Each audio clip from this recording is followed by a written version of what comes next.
Ibu absen ya? Saya Bu. Mawadah? Hadir Ibu. Rasda? Hadir Bu. Hadir Winiati? Hadir Bu. Reskianto? Hadir Ibu. Oke, semuanya hadir ya? Iya, Ibu. Sebelum kita memulai pembelajaran pada hari ini, saya minta kepada kakak kelas untuk memimpin doa. Baik, sebelum kita mulai terus pembelajaran hari ini, mari kita berdoa menurut agama dan kepercayaan kita masing-masing. Doa dimulai. Doa selesai. Oke, adik-adik sekalian, ada yang masih ingat tidak tentang pertemuan minggu lalu? Saya Bu. Apa itu mengenai pengertian sel dan sel hewan? Ada yang tahu apa itu sel? Saya Bu. Oke. Sel adalah unit terkecil dalam makhluk hidup yang hanya dapat terlihat melalui. Oke, betul ya. Jadi sel merupakan unit struktural dan fungsional, yang artinya struktural karena setiap makhluk hidup terdiri dari sel. Kemudian fungsional karena di dalam sel terdapat organel-organel yang menjalankan fungsi-fungsi kehidupan, misalnya metabolisme, pertumbuhan, dan perkembangan. Adapun materi kita hari ini yaitu masih bersangkutan dengan materi kemarin, yaitu sel tumbuhan. Nah, tujuan pembelajaran kita pada hari ini ada 3 adik-adik sekalian. Yang pertama, kalian dapat mengidentifikasi struktur sel tumbuhan melalui model. Kemudian yang kedua, membedakan struktur sel tumbuhan dan hewan. Kemudian yang ketiga ada kalian dapat menjelaskan organel sel tumbuhan dengan menggunakan media pembelajaran. Langsung saja kita masuk pada komponen inti pertemuan hari ini, yaitu mengenai organel sel tumbuhan.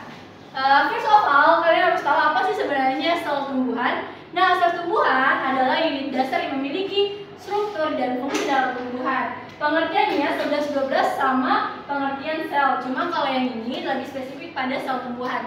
Kemudian ada pun pengertian organel, yaitu merupakan struktur kecil dan spesifik di dalam sel yang melaksanakan tugas-tugas tertentu yang diperlukan untuk kelangsungan hidup sel. Oke, sel. Jadi dapat berupa mensintesis protein, memproduksi energi, dan lain-lain sebagainya. Ada pun organel sel yang pertama, yaitu ada inti sel. Nah, inti sel juga biasa disebut dengan nukleus. Nah, nukleus ini berfungsi sebagai pengendalian dalam sel tumbuhan yang menyimpan dan melindungi data genetik atau juga biasa disebut dengan DNA. Kemudian organel sel kedua yaitu ada mitokondria. Mitokondria berfungsi sebagai pusat energi sel, menghasilkan energi bagi sel melalui proses respirasi seluler. Kemudian organel ketiga ada aparatus Golgi. Nah, aparatus Golgi ini mirip dengan sekumpulan kantong yang terikat dan berada di dalam sitoplasma. Fungsinya yang memodifikasi, memilah, dan mengemas protein. Oke, selanjutnya itu ada retikulum endoplasma. Nah, adik-adik sekalian, retikulum itu terbagi menjadi 2. Ada retikulum kasar atau bisa disebut dengan R kasar, kemudian ada retikulum endoplasma halus. Perbedaannya, kalau retikulum kasar dia ditempeli oleh ribosom. Kalau retikulum endoplasma yang halus dia tidak ditempeli ribosom. Fungsinya tentu jelas berbeda, nanti kalian bakalan saya kirimkan ya PPT ini, tolong dibaca kemudian nanti akan diresum. Kemudian selanjutnya ada kloroplas. Nah, kalian pernah bikin gak sih kenapa tumbuhan itu daun spesifiknya bisa berwarna hijau? Ada yang bisa jawab? Saya Ibu.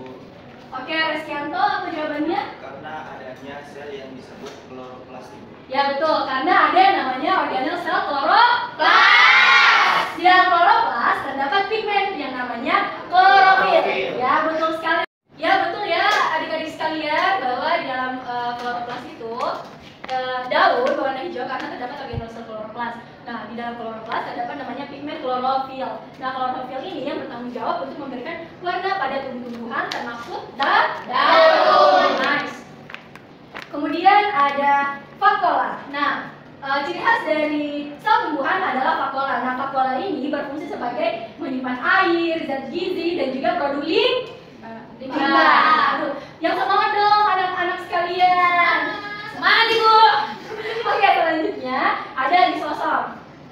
Lisosom ini berfungsi untuk memecah dan mencerna limbah organel yang tidak berfungsi dan fragmen seluler. Kemudian ada peroksisom yang berfungsi untuk memecah asam lemak. Kemudian ada membran sel. Nah, membran sel ini terdiri dari lapisan ganda fosfolipid yang mengandung protein yang terintegrasi. Fungsinya untuk mengatur zat-zat yang masuk dan keluar dari sel. Jadi membran sel ini bersifat semi-permeabel. Ya, kita sudah berada pada akhir topik materi kita. Saatnya saya akan membagi kelompok. Kalian sudah lihat grup WhatsApp tidak? Sudah lihat. Kelompoknya sudah dibagi ya? Sudah lihat. Nah, tugasnya kalian itu yaitu untuk membuat media 3 dimensi yang akan dipresentasikan minggu depan. Saya bagikan LKP ini, tolong kalian baca dan simak baik-baik. Kalau ada yang tidak dimengerti, tolong ditanyakan, soalnya ini merupakan petunjuk untuk tugas kelompok kalian mengenai pembuatan media 3 dimensi. Ya, Bu. Tolong bantu. Oke, sebenarnya sudah dapat LKPD-nya? Sudah, Ibu. Sudah duduk dalam kelompoknya? Sudah, Ibu. Saya berikan kalian waktu selama 5 menit untuk mendiskusikan organel apa yang akan kalian pilih untuk dipresentasikan dan juga menjadi media 3 dimensi. Silakan berdiskusi anak-anak. Ya, Bu. Oke, kelompok ini ada kesulitan? Tidak ada, Ibu. Kenapa ini jalan-jalan kepala kakak? Tidak, Ibu. Oh, oke. Kelompok di sini Aman, Ibu. Aman, Ibu. oke, sudah kalian diskusikan semuanya? Sudah, Ibu. Oke, saya minta kepada masing-masing setiap perwakilan kelompok untuk menyebutkan organel sel apa yang akan kalian pilih untuk media 3 dimensi kalian. Jangan sampai ada yang salah, teman-teman. Oke, dimulai dari kelompok 1 ya. Organel sel apa? Kita udah nukleus. Selanjutnya kelompok 2, Dua kloroplas, Ibu. 3, Kelompok 3, kasar, Ibu. 4, Pada dasar, Ibu. 5. Aduh, tolong perhatiannya ya kelompok 5. Oke, kelompok ini bagaimana? Dan tadi ribut sekali. Kalian ini berdiskusi apa tidak sih? Berdiskusi, Ibu. Jadi organel selnya apa? Halus, Ibu. Oke. Kemudian kelompok selanjutnya. Bu. Oke, sudah semua ya? Nah, dalam LKPD kalian ada alat-alat serta bahan-bahan yang akan kalian siapkan. Tolong, kalau ada yang kebingungan, kalian bisa jawab di kuda WhatsApp ya. Ya, Ibu. Oke, karena pembagi kelompoknya sudah, organelnya juga sudah tetap dan tidak ada yang sama, kita masuk pada sesi evaluasi teman-teman. Supaya saya bisa mengukur sejauh mana sih tujuan pembelajaran saya tercapai pada hari ini. Baik, silakan ekran HP-nya ya. Sudah, Ibu. Nah, linknya sudah saya kirim semalam. Kalian bisa mulai setiap soal itu waktunya 20 detik. Kalau lebih dari 20 detik, maka nilainya akan kurang. Silakan dikerjakan, saya berikan waktu 1 menit. Sudah semuanya? Sudah, Ibu. Ya, nanti malam Ibu bakalan kirim nilainya ya. Yang paling tinggi nanti Ibu kasih poin 5 di nilai rapornya. Ibu. Iya. Pertama-tama saya ingin mengucapkan karena kalian hebat sekali ya hari ini karena sudah memberikan waktu luang untuk saya, memperhatikan materi saya, menghargai dan bermusyawarah dalam kelas ini. Sebelum kita menutup pembelajaran hari ini, saya minta kepada satu peserta di antara kalian untuk menyimpulkan materi dari Ibu. Ada yang bisa menyimpulkan adik-adik sekalian? Saya Ibu. Oke, Reskianto saya persilahkan.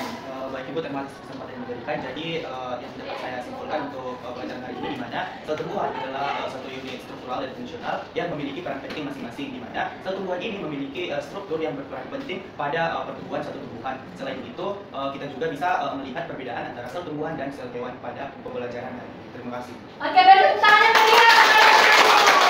Terima kasih kepada Reskianto karena sudah berani menyimpulkan dan pendapatnya tentang kesimpulan pembelajaran hari ini. Oke, baik teman-teman sekalian, nanti saya bakalan kirim link video, kemudian ke PT saya juga saya akan kirim, kalian akan membuat resume yang akan dikumpulkan minggu depan beserta dengan media 3 dimensinya. Sebelum kita mengakhiri pembelajaran pada hari ini, saya minta kepada ketua kelas untuk memimpin doa. Baik, sebelum kita pulang ke rumah kita masing-masing, mari kita berdoa menurut agama dan kepercayaan kita masing-masing. Doa dimulai.